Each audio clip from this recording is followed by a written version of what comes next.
মাদক ব্যবসায়ীকে ধরা হলে আমরা আজকে তার পানিশমেন্ট হিসাবে আজকে তাকে জোহরের নামাজ পড়ানো হবে। আর তাকে ধরা হয়েছে হাজিগঞ্জ মতিমাবাদ পৌর 5 নং ওয়ার্ড করিমের বাগান থেকে। সাথে গাঁজা ছিল, তার সাথে এই গাঁজাগুলা পাওয়া গেছে তার সাথে।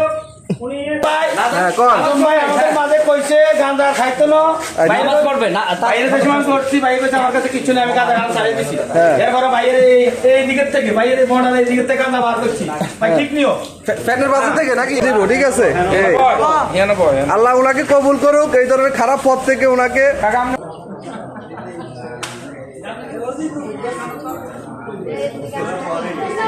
4 রাকাত ফরজ নামাজ আদায় করতেছে। সবাই দোয়া করবেন তাকে যেন আল্লাহ হেদায়েত করে সঠিক পথে নিয়ে আসে।